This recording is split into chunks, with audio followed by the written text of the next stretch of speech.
Hello all, welcome to Swathi Peddiraju vlogs. మీరందరూ బాగుండాలి, మీతో పాటు మేము బాగుండాలి. ఇవాళ ఒక ఇంట్రెస్టింగ్ విషయంతో మీ ముందుకు రావడం జరిగింది. యాక్చువల్గా ఏంటి అంటే మా స్టాఫ్ అంతా కూర్చొని మాట్లాడుకుంటున్నారు. అమ్మో, పిల్లలకి ఎగ్జామ్స్ స్టార్ట్ అవుతున్నాయి, సో పిల్లలు ఎట్లా చదువుతారో ఏమో, మనమేమో ఇక్కడ ఉంటాము, వర్కింగ్ కదా, వర్కింగ్ విమెన్ ఎట్లా ఉంటారు, సో వాళ్ళు కూడా వర్కింగ్ విమెనే కదా, సో ఎట్లా చదువుతారో ఏమో అని చాలా టెన్షన్ పడుతున్నారు. అంతెందుకు మా చెల్లి కూడా వాళ్ళ పాప అది వచ్చేసి జస్ట్ సెకండ్ క్లాస్, దాని ఎగ్జామ్స్ అంటే ఇది ముందు నుంచే చాలా టెన్షన్ పడుతూ ఉంటుంది అన్నట్టు. నా ఉద్దేశం ఏంటి అంటే పేరెంట్స్ కాకపోతే అందరూ ఇంకా మార్చ్ వచ్చిందంటే చాలు, March is a month of exams కదా, సో మార్చ్ వచ్చిందంటే పిల్లలు ఎంత టెన్షన్ పడతారో వాళ్ళ ఎగ్జామ్స్ గురించి నాకు తెలియదు, కానీ వాళ్ళ పేరెంట్స్ మాత్రం 10 రెట్లు ఎక్కువ టెన్షన్ పడుతూ ఉంటారు. ఎగ్జామ్స్ ఎట్లా రాస్తారో అని, అసలు ప్రిపరేషన్ ఎట్లా ఉంటుందో అని, అండ్ రిజల్ట్స్ ఎట్లా వస్తాయో అని చెప్పి, నలుగురు ఏమనుకుంటారో అని, ఇవన్నీ ఆలోచిస్తూనే ఉంటారు. మీరు కూడా ఆ పేరెంట్లో ఒకళ్ళైతే కనుక మీకోసమే నేను చెప్తున్నాను, వినండి. సో నేను ఆబ్వియస్లీ అందరం పేరెంట్స్ అట్లే ఉంటాము, డెఫినెట్గా టెన్షన్ పడతాం, పడము అని కాదు. బట్ ఎప్పుడు టెన్షన్ పడాలి అంటే వాళ్ళు అసలే చదవట్లేదు అని, అస్సలే వాళ్ళకి చదువుకునే వాతావరణం లేదు, మంచి ఫ్రెండ్షిప్ లేదు అనుకున్నప్పుడు అప్పుడు టెన్షన్ పడండి. బట్ ఎగ్జామ్స్ ఒక్కటే, ఎంత ర్యాంక్, ఫస్ట్ ర్యాంకే రావాలి, మంచి రిజల్ట్స్ 90% రిజల్ట్సే రావాలి, అట్లా వాళ్ళ మీద ప్రెషర్ చేయకండి మీరు. ఒకటి నాకు తెలిసిన నేను ఆల్రెడీ పాటించిన కొన్ని విషయాలు వీళ్ళ మీతో షేర్ చేసుకుందాం అనుకుంటున్నాను. సో నేను మీ అందరికీ తెలుసు, నేను టీచర్ని, ఒకప్పుడు టీచింగ్ చేశాను, తర్వాత అంటే బీఎడ్ చేశాను, బీఎడ్ కోర్స్ చేశాను, ఆ తర్వాత బీఈడి కోర్స్ చేసిన తర్వాత నాలో చాలా మార్పు వచ్చింది. సో బీఈడి కోర్స్ చేసిన తర్వాత యాంకర్ అయ్యాను, అది వేరే విషయం. టీచింగ్ చేసిన తర్వాత యాంకర్ అయ్యాను. దెన్ సైకాలజీ చదివిన తర్వాత ఇంకా పర్సెప్షన్ అనేది చాలా మారింది.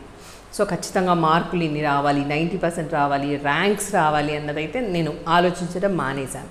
వాళ్ళ ఐక్యూ లెవెల్ ఎంత ఉంది, వాళ్ళ స్టాండర్డ్స్ ఎట్లా ఉన్నాయి, దాన్ని బట్టి వాళ్ళకి మార్కులు వస్తాయన్నదాన్ని నేను ఫిక్స్ అయిపోయాను. నేను ఫస్ట్ నా మైండ్లో ఫిక్స్ చేసుకున్నాను.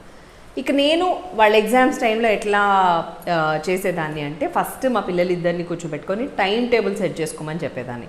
సో మీకు ఏది కన్వీనియంట్, మీకు ఏ సబ్జెక్ట్ అయితే ఇష్టమో దాంతో స్టార్ట్ చేయండి, కన్వీనియంట్గా ఉండేలాగా టైమింగ్ సెట్ చేసుకొని దాని ప్రకారం ఒక టైం టేబుల్ ఫిక్స్ చేసుకొని ఆ టైం టేబుల్ ప్రకారం ఖచ్చితంగా చదవాలి. అండ్ ఎవ్రీ సబ్జెక్ట్ అయిపోయిన వెంటనే ఒకటే రోజు ఒక 3 to 4 సబ్జెక్ట్స్ పెట్టుకొని ఎవ్రీ సబ్జెక్ట్కి మధ్య మధ్యలో బ్రేక్స్ తీసుకుంటూ కొంచెం రిలాక్స్ అయ్యి మ్యూజిక్ వింటూ, టీవీ చూడడం కాదు, రిలాక్స్ అవ్వడం అంటే బయటకు వెళ్ళి క్రికెట్ ఆడడం అట్లా కూడా కాదు, జస్ట్ ఏదైనా మ్యూజిక్, నచ్చిన మ్యూజిక్ వినండి, అట్లా చేయండి అని చెప్పేదాన్ని. సో ఇంకా మనం ఏమేం చేయొచ్చు అంటే, ఇది పాయింట్ నెంబర్ 1. వాళ్ళకి ఎలా ఫస్టే ముందు మనం వాళ్ళతో టైం టేబుల్ సెట్ చేయించుకోవాలి. ఆల్రెడీ ఇప్పటికే ఇంటర్ ఎగ్జామ్స్ స్టార్ట్ అయిపోయాయి, ఇంక ఇప్పుడు మనం ఏం చేయలేమనుకోండి, ఇప్పుడు చెప్పలేము, ఎట్లాగో ఇప్పుడైనా టైం ఉంది చెప్పొచ్చు వాళ్ళకు. నెక్స్ట్ వాళ్ళకి వచ్చే ఎంసెట్ ప్రిపరేషన్కి ఇది యూజ్ అవుతుంది ఇట్లా కనుక మనం టైం టేబుల్ సెట్ చేసుకోమని చెప్తే. దెన్ 10th ఎగ్జామ్ స్టార్ట్ అవుతాయి, March 18th నుంచి state board 10th exam start అవుతాయి కాబట్టి, సో వాళ్ళు ఇట్లా ట్రై చేయొచ్చు. టైం టేబుల్ ఫిక్స్ చేసుకోమని మనం పేరెంట్గా వాళ్ళకి చెప్పి, సో ఆ టైం టేబుల్ ప్రకారం వాళ్ళు చదువుకునేలాగా చూసుకోండి. అండ్ నెక్స్ట్ ఏంటంటే, ఎవ్రీడే ఈ ఎగ్జామినేషన్ టైంలో, ఇప్పుడు ఇంటర్ పిల్లలైనా కూడా ఎగ్జామ్స్ రాస్తున్న టైంలో నేనేం చెప్తానంటే, వాళ్ళు ఇవ్వగానే మీరు ఇవాళ చదువుకున్నావా, నిన్నటి ఎగ్జామ్ రేపటి ఎగ్జామ్కి చదువుకున్నావా, ఆర్ ఇవాళ ఎగ్జామ్కి మొత్తం అంతా ప్రిపేర్డ్గా ఉన్నావా, అట్లాంటివి ఏమీ మాట్లాడకండి. వాళ్ళని ప్లెజెంట్గా లేచేలాగా చూడండి, మంచి ప్రశాంతమైన వాతావరణంలో వాళ్ళు ఉండేలాగా చూసుకోండి. ఆ రోజు ఎగ్జామ్ అయితే అసలు వీలైనంత వాళ్ళని కొంచెం మంచి ఏమంటారు దాన్ని, హ్యాపీ హార్మోన్స్ వాళ్ళలో రిలీజ్ అయ్యేలాగా చేయాలి. మనం లేవగానే వాళ్ళని మంచి హగ్ చేసుకొని, వాళ్ళ డే బాగుంటుంది, నువ్వు చదువుకున్నదంతా నీట్గా మంచిగా రాస్తావు, ఇలా వాళ్ళంతా పాజిటివ్గా మీరు కనుక రెడీ చేస్తే వాళ్ళు చదువుకున్నదంతా కూడా కరెక్ట్గా వాళ్ళ పేపర్ మీద పెట్టడానికి ఛాన్స్ ఉంటుంది. సో అట్లా ప్రిపేర్ చేద్దాము యాజ్ ఎ పేరెంట్ మనం. సో పాయింట్ నెంబర్ 1 ఏంటి అంటే, ఒక టైం టేబుల్ సెట్ చేయించాలి. అండ్ ఎగ్జామినేషన్ డే కానీ లేకపోతే వాళ్ళ ఎగ్జామినేషన్స్కి ప్రిపేర్ అవుతున్నప్పుడు కొంచెం ప్రశాంతమైన వాతావరణంలో వాళ్ళ నుంచి వీళ్ళనంతా ప్లెజెంట్గా ఉంచడానికి ట్రై చేయాలి. వాళ్ళ మీద ఎటువంటి స్ట్రెస్ తీసుకురాకుండా చూడండి. అండ్ థర్డ్ పాయింట్ ఏంటి అంటే, మంచి ఫుడ్ ఇవ్వడానికి ట్రై చేయండి. ఒకవేళ మీరు వర్కింగ్ అయితే కనుక ముందే అన్ని కొంచెం ఫ్రూట్స్ లాంటివి ఎక్కువగా ఇచ్చి, ఫ్రూట్స్ కట్ చేసుకోమని, లేకపోతే మంచిగా ఫ్రూట్ ఇచ్చేయండి వాళ్ళకి. ఫ్రూట్ కట్ చేయాల్సిన అవసరం లేదు, యాపిల్స్ ఉంటాయి, ఆరెంజెస్ ఉంటాయి. సో ఇట్లాంటి మన గ్రేప్స్ ఉంటాయి. సో ఇవన్నీ మంచి సీజనల్ ఫ్రూట్సే కాబట్టి ఈ టైంకి యూజ్ అయ్యేవి.